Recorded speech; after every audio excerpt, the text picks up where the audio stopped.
আসসালামু আলাইকুম। এসআই গণিত ঘর ইউটিউব চ্যানেলে সবাইকে স্বাগত। কেমন আছেন সবাই? আশা করি ভালো আছেন। আল্লাহর রহমতে আমিও ভালো আছি। নতুন আরেকটি ভিডিও নিয়ে আপনাদের মাঝে হাজির হলাম। আজ যে টাইপের অঙ্ক নিয়ে হাজির হয়েছি, এই টাইপের অঙ্কগুলো বিসিএস, প্রাথমিক সহকারী শিক্ষক নিয়োগ পরীক্ষা, শিক্ষক নিবন্ধন পরীক্ষা সহ বিভিন্ন নিয়োগ পরীক্ষায় প্রায়ই আসে। চলুন আর কথা নয়, শুরু করা যাক। কোন সংখ্যার 7/2 অংশ 64 এর সমান? এই টাইপের অঙ্কগুলো আমি দুইটা পদ্ধতিতে করব। প্রথমে দেখাবো জেনারেল মেথডে এই টাইপের অঙ্কগুলো কিভাবে করতে হয়, তারপর দেখাবো মাত্র কয়েক সেকেন্ডের মধ্যে শর্টকাট পদ্ধতিতে এই টাইপের অঙ্কগুলো কিভাবে করতে হয় তার টেকনিক। চলুন দেখে নেওয়া যাক জেনারেল মেথডে এই টাইপের অঙ্কগুলো কিভাবে করতে হয়। ডাকটি লক্ষ্য করুন। ডাকে বলা হয়েছে কোন সংখ্যার 7/2 অংশ 64 এর সমান। সংখ্যাটি কত তা আমাদের জানা নেই। ধরি সংখ্যাটি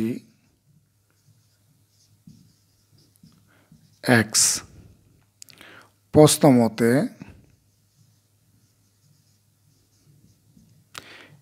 x এর 7/2 সমান 64, বা এর মানে গুণ, তাহলে 2 আর x গুণ হবে 2x বাই 7 সমান 64, বা এখানে 2x থাকলো, 7 ভাগ অবস্থায় আছে এই পাশে, অপর পাশে গিয়ে গুণ হবে, তাহলে 64 গুণ 7, বা এখানে x থাকলো, 2 এক্সের সঙ্গে আছে গুণ অবস্থায়, অপর পাশে গিয়ে ভাগ হবে, তা 64 গুণন 7 বহাল থাকলো ভাগ 2, বা x সমান এই 2 দিয়ে 64কে ভাগ করব, 2 64 মধ্যে এর মধ্যে যাবে 32 বার, এই 32 আর 7 গুণ করব, 7 দুগুণে 14, 14 4 হাতের 1, 3 7 21 আর 1 যোগ করলে 22, 224। সংখ্যাটি হলো 224। উত্তর ঘ নং সঠিক। এখন আমি দেখাবো এই টাইপের অঙ্কগুলো কিভাবে শর্টকাট পদ্ধতিতে করতে হয়। ডাকটি লক্ষ্য করুন। কোন সংখ্যার 7/2 অংশ 64 এর সমান? যার সমান হবে সেই সংখ্যাটি লিখব। বলা হয়েছে 64 এর সমান, এখানে 64 লিখব।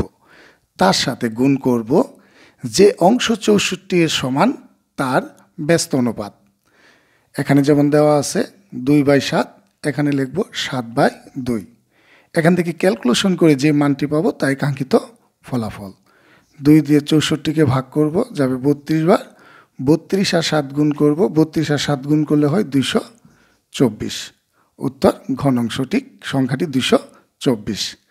আশা করি এই টাইপের অঙ্কগুলো করার শর্টকাট পদ্ধতি এবং জেনারেল মেথডে করার যে নিয়ম তা সকলে বুঝতে পেরেছেন। ভিডিওটি কেমন লাগলো তা কমেন্টে জানান। ভালো লাগলে লাইক করুন, শেয়ার করুন। আরেকটি কথা, আপনি যদি আমার চ্যানেলে নতুন হয়ে থাকেন, চ্যানেলটি সাবস্ক্রাইব করুন এবং পাশে থাকা বেল আইকনটি বাজিয়ে অল পজিশনে রাখুন নতুন ভিডিওর নোটিফিকেশন পাওয়ার জন্য। আজ এখানেই রাখছি। আল্লাহ হাফেজ।